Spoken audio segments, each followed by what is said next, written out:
When you come to the Caribbean, you only see the lovely, lovely side of the Caribbean where people come to relax. The beaches and the wonderful sunshine, fresh air, and the laid-back attitude of the people. But you don't see the other side, the destitute, the poor, those in hovels, those who are rejected by society. That part you don't see.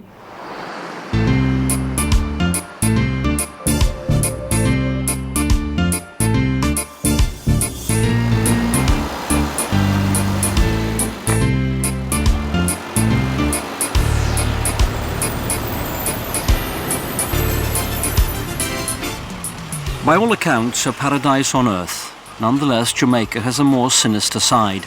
Kingston, Jamaica's capital, is regarded as one of the world's most dangerous cities. In a country of a mere 2,700,000 inhabitants, over 1,500 die each year, victims of narcotic gang warfare. Working in Jamaica, the Missionaries of the Poor endeavour to stand up against this appalling reality. Jamaica is still a beautiful, beautiful country, but we do have the poverty and the crime, and this is why we are here, because we want to invite the government, invite those from the wealthier parts of Jamaica to try and come down and be present among the poor, to provide a bonding, a bridge. The history of the Missionaries of the Poor began in 1981. At that time, Richard Ho Lung, a Jesuit father, stunned by the great poverty and a lack of respect for human life, went after the call of his heart and decided to dedicate his life to helping Jamaica's poorest inhabitants. I am the truth, the Lord of the heart. When we first began, we said, how are we going to do this? We have no house, we have no food, we don't know how to even take care of homeless people, whether they be children or adults. How are we going to go about it? Well, we just knew one thing, that Christ would not want his people to live in the streets and to die in the streets. Just that knowledge forced us to really say, okay, let us make an act of faith. All right, ready? At the very beginning, Father Ho Lung and his companions had practically no backup. Today, over 26 years later, the Missionaries of the Poor carry aid to the sick, the homeless, the poor, prostitutes, single mothers, prisoners, irrespective of origin or belief.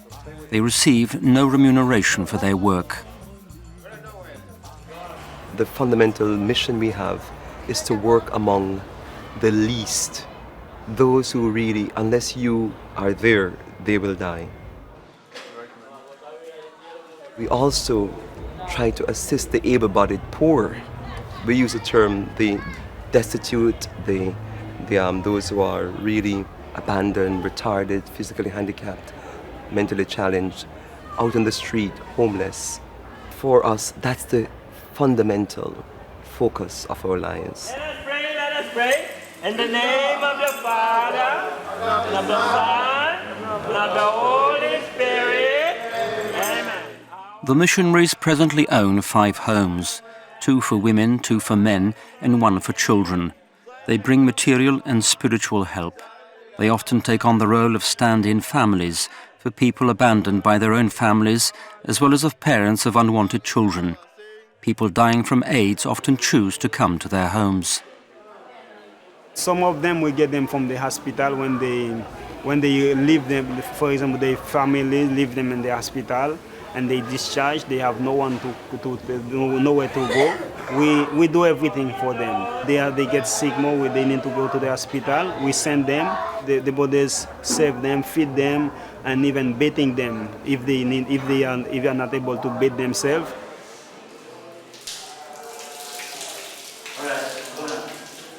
They abuse me very bad. I don't know, because I'm born like this. They treat me like I'm an animal. My father bring me here, gonna bring me here, don't see me anymore. Doesn't come back anymore. My life was totally in a mess. When I came to MOP, I found happiness, joy, and peace and love. I love for how long? and the brothers just so good. They do everything that is possible for all of us. And what time we hungry, we say, brother, we're hungry. They go to the store and they give us food to eat. You know, what time we need bathing, just call brother, I need bathing. Say, come son, I'll take you back and bathing. The brothers are showing so many love, enough love that my parents didn't give me.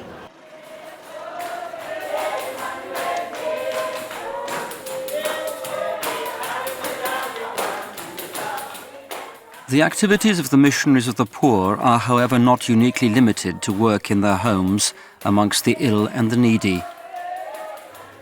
The missionaries are also engaged in the distribution of food and clothing to families living in Kingston's poorest neighbourhoods.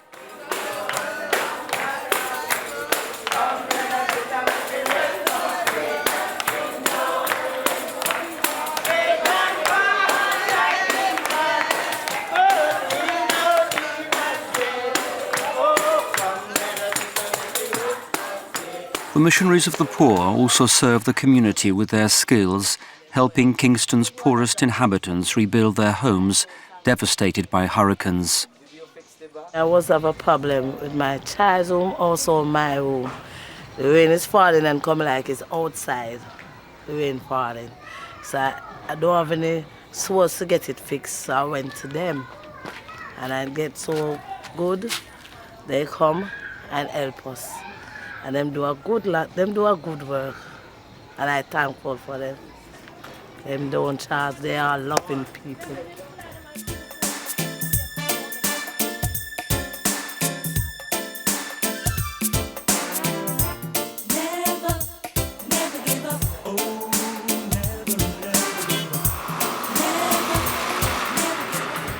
Through their work, the Missionaries of the Poor stand up for the rights of the poor to respect, dignity and employment. They remonstrate on behalf of the homeless for a roof over their heads. They champion the right to a dignified existence, as well as being a voice calling for the unborn child's right to life.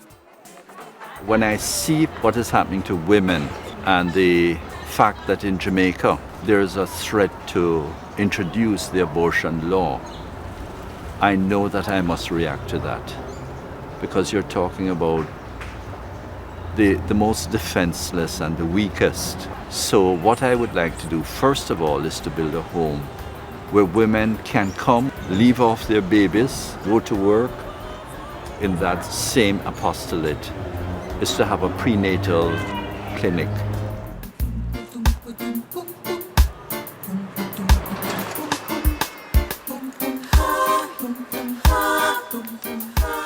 What distinguishes the Missionaries of the Poor is that they seek no reward for their work. What money they have comes from private donors and various international charitable organizations, including aid to the church in need. Like Mother Teresa, sisters, we charge nothing in our ministry.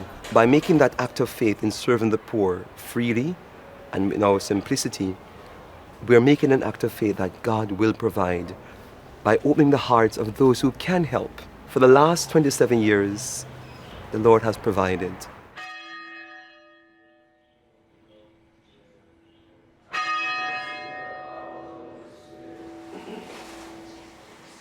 In 1998, the Missionaries of the Poor became the first male Caribbean order to be endorsed by the Holy See. They combine a monastic community existence with a practical commitment to helping the poorest of the poor. The brothers live a life bereft of any personal belongings, free of television and radio, though evangelization through music remains a very important element of their missionary work. Before Missionaries of the Poor, I heard a lot of music in my mind and I didn't know what it was. And then I began to notice that the young people were getting a little bit sleepy at Mass or at worship. So I said, let me obey what I hear in my ears. And I began to write some hymns that are very Jamaican in style. You know, mento, calypso, ska, reggae, all those rhythms I use. And I saw them really responding.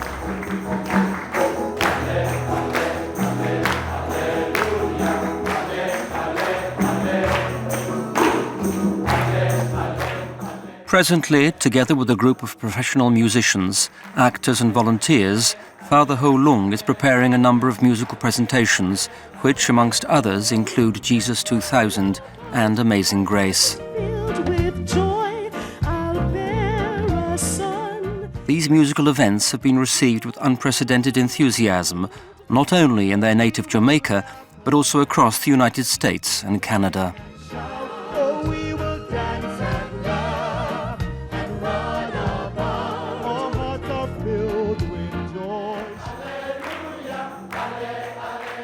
In 1981, the Missionaries of the Poor numbered just 4 young people. Today, the order numbers over 500 priests, brothers and volunteers drawn from the Philippines, Uganda, the United States, India and South America. Apart from Jamaica, the missionaries have founded homes in Uganda, India, Haiti and the Philippines. Through their total commitment, their work, prayer, as well as their music, they exist for those most in need as a source of hope and faith. They also remain an untiring voice of conscience for the affluent people of our world. We're trying to bring love where there is hatred. We bring joy where there is sadness. And we bring hope where there is despair. That is our purpose and that is our life as Missionaries of the Poor, is really to offer values, to offer Christ to the world.